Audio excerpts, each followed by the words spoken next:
So the first speaker today, ZICO John, a former gang leader, now advocates for youth and justice in Barbados and the Caribbean. He is a motivational speaker who shares his story of a life of gangs to a life of God and divine purpose. So a big round of applause for ZICO.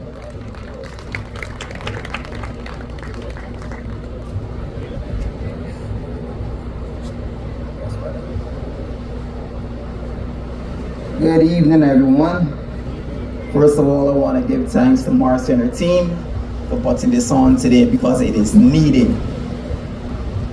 It's a serious issue going on in Barbados, and the issue is violence.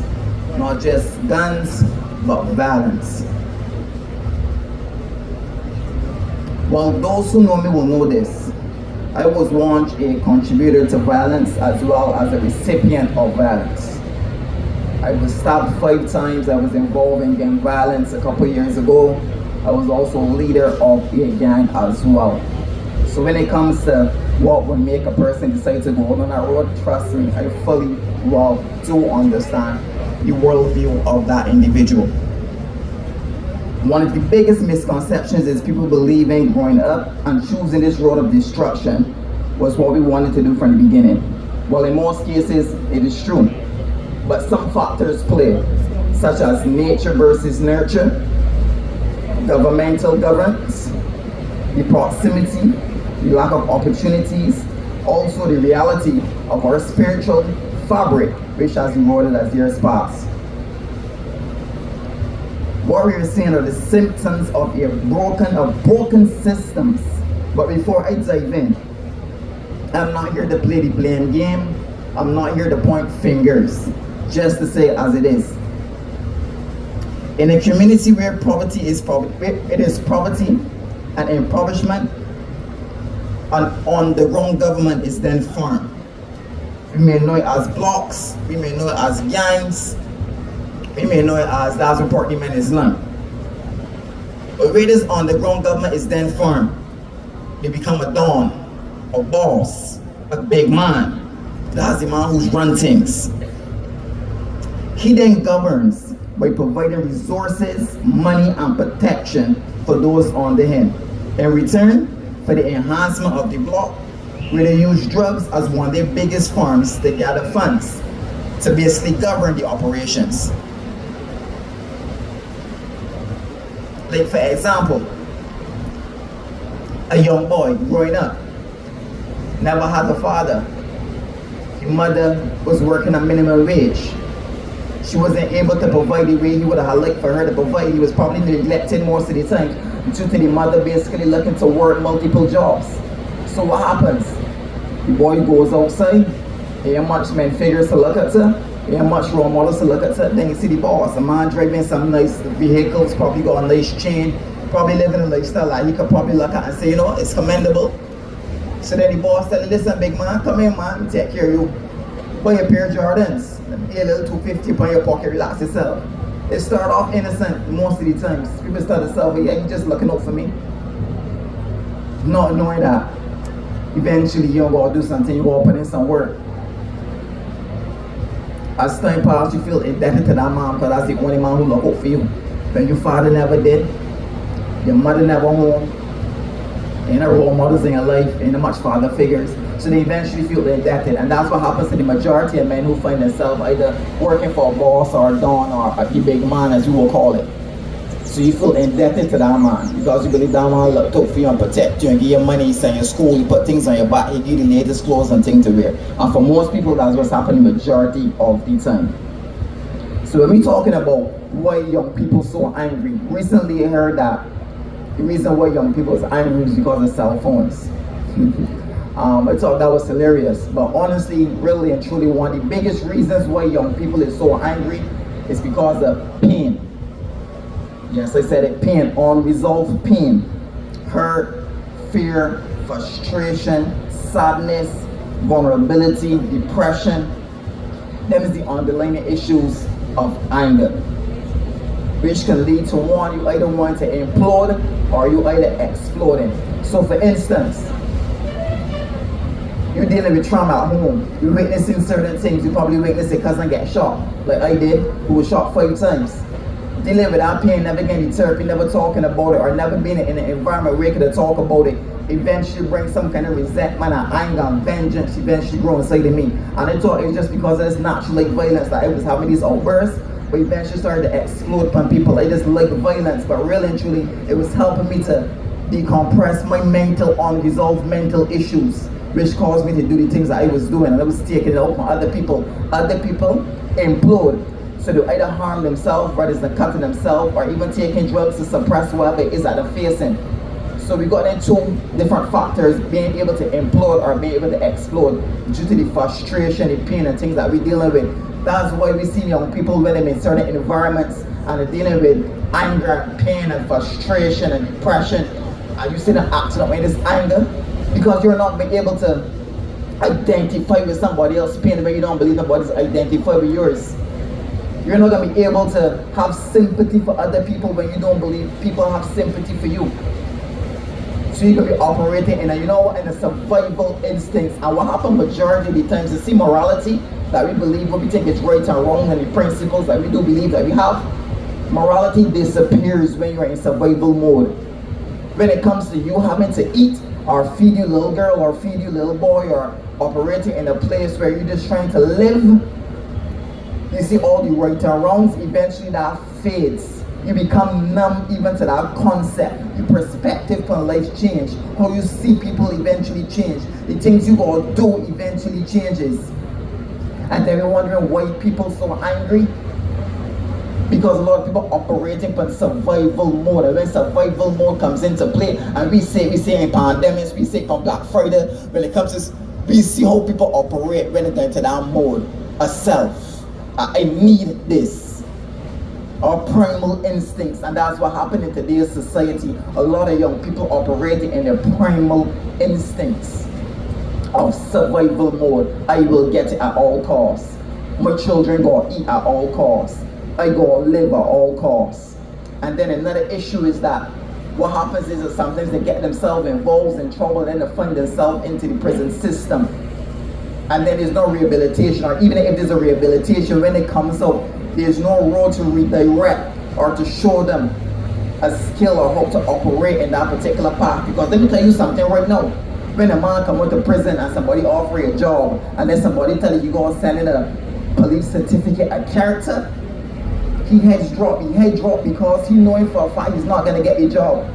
Majority of the times he's not going to get the job. So even if you wanted to do something different, he knows he's not going to get the job he wanted because of the decision that he made before. How to deal with that?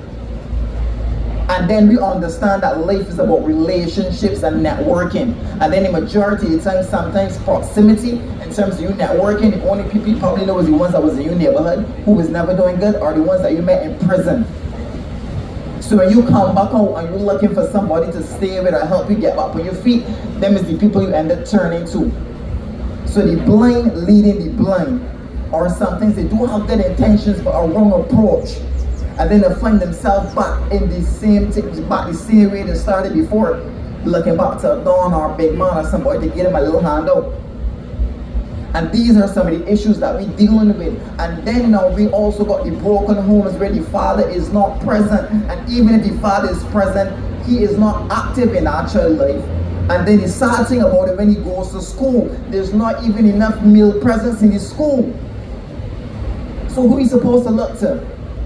So then when he goes searching for that masculine energy, when he goes searching for somebody to talk to, when he goes searching looking for his tribe or who he's supposed to be, searching for his identity, what happens is he leaves himself on, but he got with the rest of the men chilling in alignment.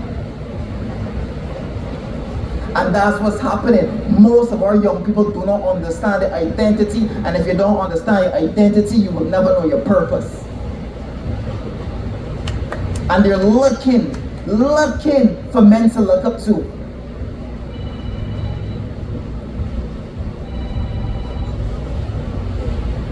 Sorry about that. They're looking for men to look up to.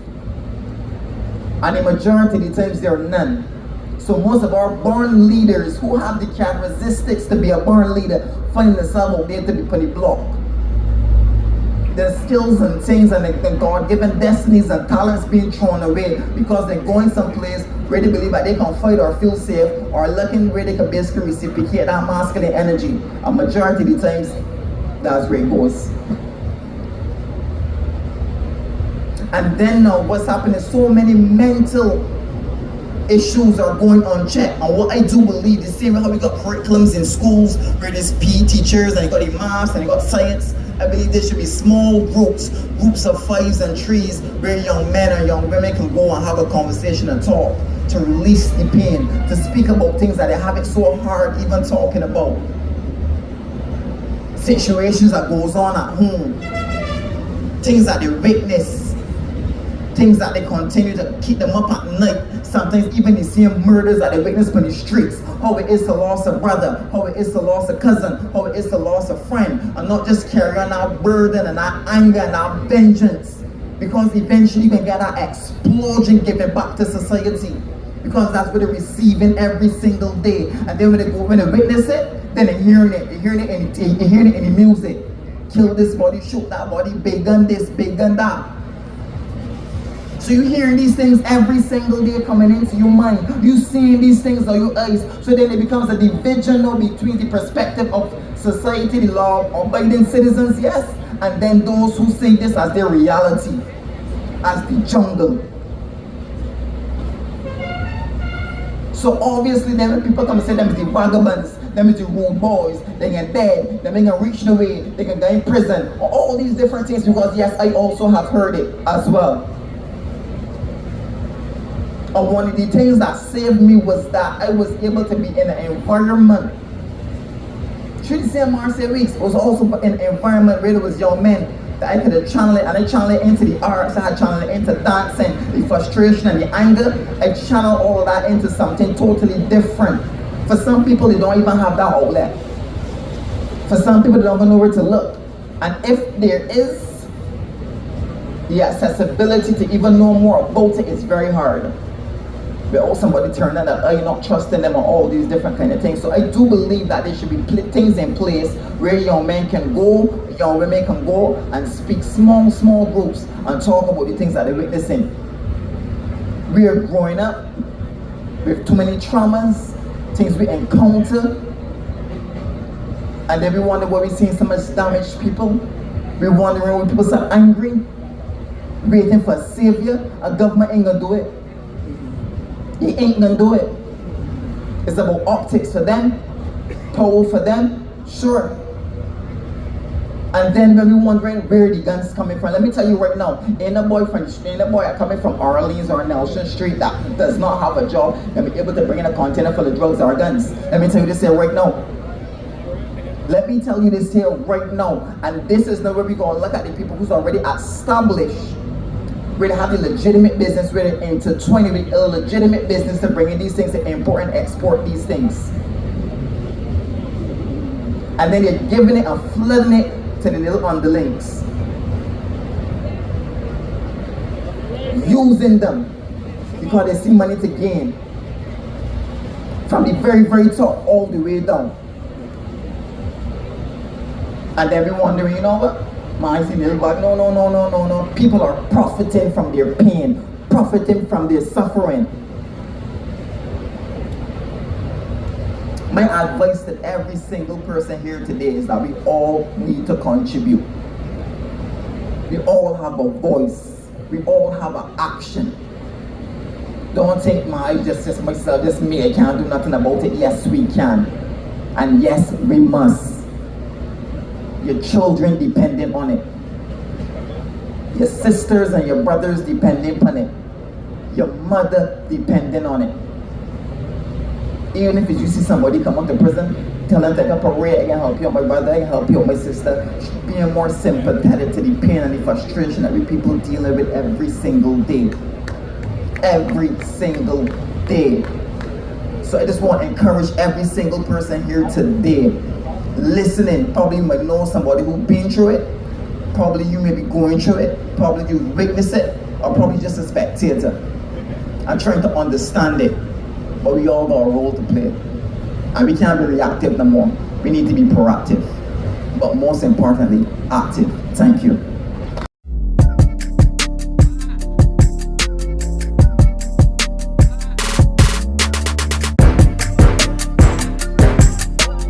Please smash the like button. Thanks.